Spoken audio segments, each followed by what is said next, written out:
In his book, The Secret Destiny of America, Manly P. Hall wrote that world democracy was the secret dream of the great classical philosophers, saying that the brilliant plan of the ancients has survived to our time, and it will continue to function until the great work is accomplished. Many researchers believe this great work is the secret behind the wars and rumors of war America has been involved in through the 20th century, right up to the present day. Could this plan of the ancients to establish a world democracy be the real hidden agenda of secret societies? And was this ancient plan echoed in the 2005 inaugural address given by President Bush? When our founders declared a new order of the ages, they were acting on an ancient hope that is meant to be fulfilled. The occult is working at the highest levels of our society, using the military and financial power of the United States to bring about this one world state. And the President has spoken openly about it, how the purpose of the United States is to bring democracy to the nations of the world. Where did this become the function of our nation, to bring democracy to the world? You only need to read the writings of Manly P. Hall, where he tells you that for 3,000 years, secret societies have been working to bring democracy to the world. You read President Bush's speech, before the Association on Democracy, the National Association on Democracy. He tells you for 2,500 years, people have been working to bring democracy to the world. Yet the ancient philosophers recognized that a true democracy could only be achieved by a society of perfected men. The perfected men would be comfortable in a true democracy. And probably a true democracy cannot emerge until there is enough of such human beings in the world that can take over the government of man. It will be that kind of leadership. It will be like Plato's vision of the philosopher king, the man who has wisdom and the man who has power. Democracy has the occult promise of a fair world to live in.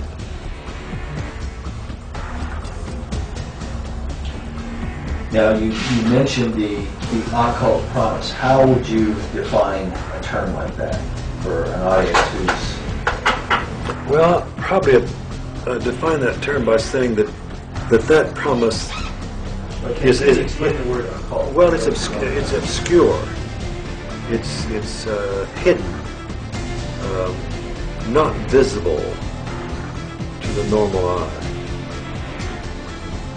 So an occult promise is something that is inherent, but only visible to those who have that inner vision.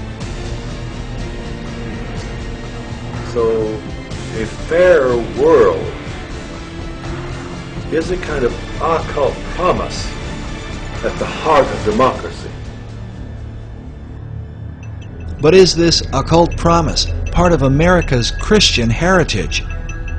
And if not, could this account for why the many symbols that adorn America's capital city come not from the Bible, but from the ancient mystery religion?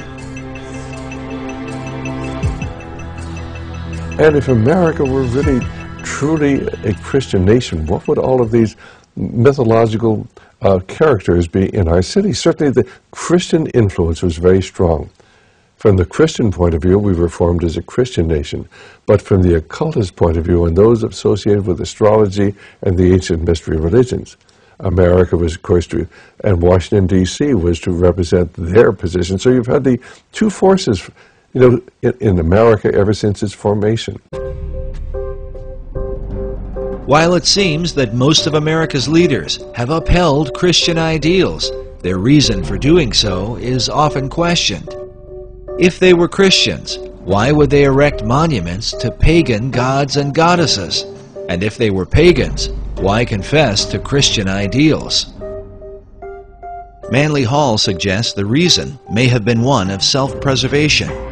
He argues that because of the persecutions of organized religion in the Old World, the secret societies employed even greater methods of secrecy to protect their occult philosophies, making themselves sound as though their beliefs had to do with Christianity, which was the dominant belief in Europe, and eventually America. He says the pagan intellectuals reclothed their original ideas in a garment of Christian phraseology, but bestowed the keys of the symbolism only upon those duly initiated and bound to secrecy. It is for this reason that all secret societies have an initiation process whereby members are bound by blood oaths not to reveal the secrets of the order. A chief factor that contributes to confusion about the beliefs of America's founders is the presence of Rosicrucianism. The Rosicrucians are a mystical, arcane society that played a major role in the development of Freemasonry. The rose and cross, which symbolize the society, are also the source of its confusion. The rose is the symbol of secrecy and represents the pagan mystery religions, while the cross symbolizes Christianity. Rosicrucianism is when the two are combined. Because of this, one can begin to understand how a man like Charles Thomson could be famous for his English translation of the Old and New Testaments, and at the same time approved the design of the Great Seal for the United States, with the all-seeing eye of Horus floating over an Egyptian pyramid. Thomson was closely associated with a man named Peter Miller, a well-known 18th century Rosicrucian and the leader of the Ephrata community in Ephrata, Pennsylvania.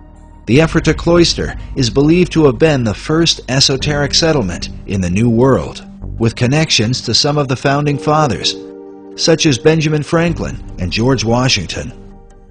The early Ephrata movement clearly held mystical beliefs, even driving stakes into doorways to ward off evil spirits.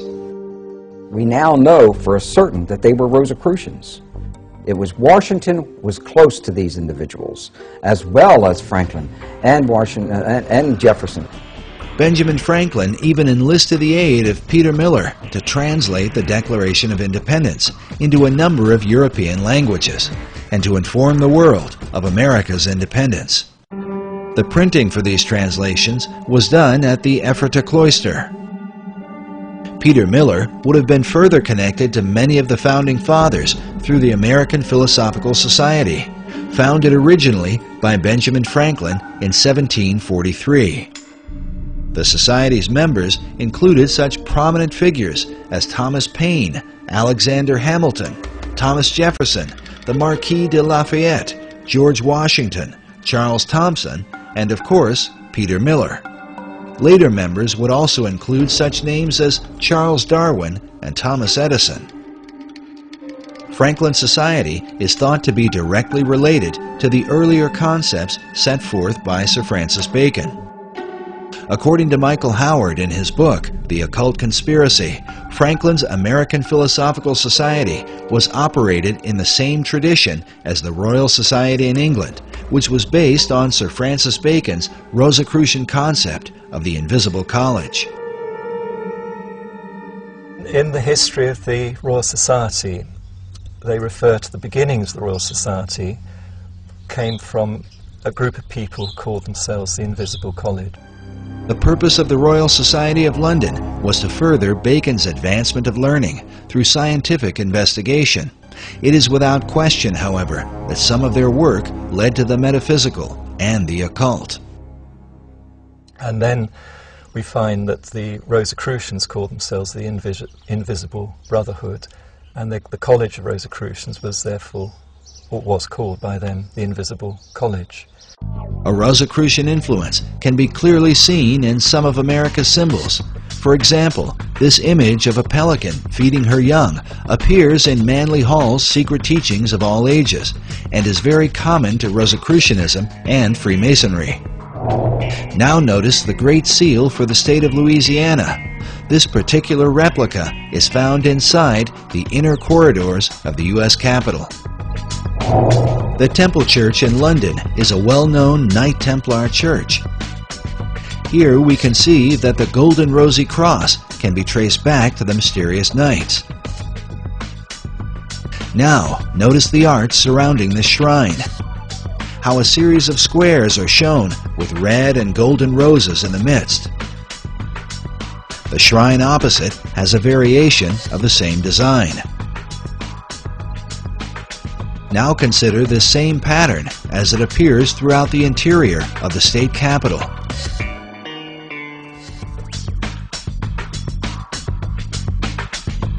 Inside the old Supreme Court room,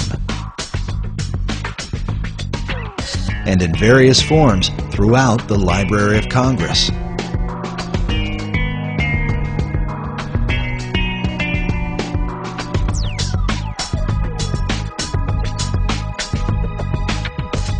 Sir Francis Bacon became the chief of the Rosicrucians in England. His famous saying, "Knowledge is power," is found written inside the Library of Congress, while a statue of Bacon can be seen on the upper level. Elsewhere in the main library is a Baconian passage from his collection of essays. It reads, "The inquiry, knowledge, and belief of truth is the sovereign good of human nature." This saying is found over a statue representing philosophy. Could this be an indication that Baconian philosophy governs the New World concept? Bacon took his inspiration from the goddess Pallas Athena, known for her helmet of invisibility. Pallas Athena images also turn up throughout Washington, D.C.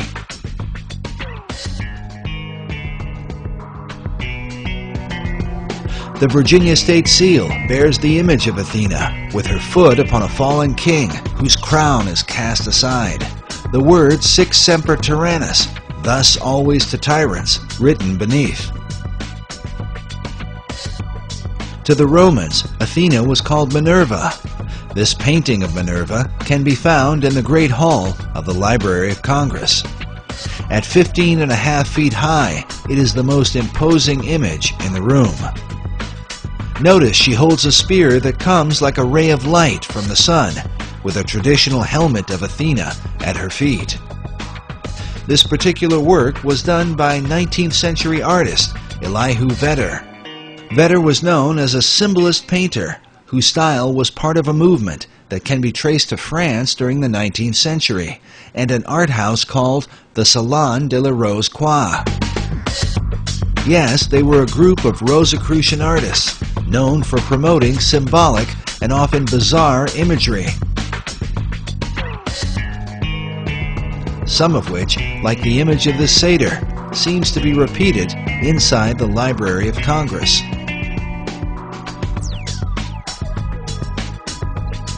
It's not clear if Vedder himself was a Rosicrucian, but one of his chief influences certainly was. William Butler Yeats was a prominent member of the Golden Dawn, a Rosicrucian secret society. Yeats, along with Irish mystic William Blake, are said to be two of Vedder's leading inspirations. Vedder's own occult themes are filled with haunting, esoteric imagery, like this work, which is called The Cup of Death. In addition to Minerva, Vedder was commissioned to do a series of paintings illustrating government, which can be found at the east end of the Great Hall in the Library of Congress. Now let's look again at this image from the Salon de la Rose Croix. It pictures Leonardo da Vinci on the right, dressed like Joseph of Arimathea, whom occultists believe was the original cupbearer for the Holy Grail. Beside him is Dante Alighieri, dressed as a Knight Templar. By now, most people are familiar with Da Vinci's arcane background thanks to Dan Brown's Da Vinci Code. Most are also familiar with Dante's Inferno, representing the many circles of hell. But according to Michael Howard, Dante was no ordinary writer. He was in fact a Rosicrucian Grand Master who wove Rosicrucian philosophies into his writings. Masonic philosopher Albert Pike wrote that it was Dante who first publicly expounded the symbol of the Rose Cross, something partly seen in William Blake's sketch of Dante's Paradise, with a cross in the center. But now look at this drawing done by famed artist Gustave Doré. The title of Doré's illustration is, quote, "The saintly throng in the form of a rose."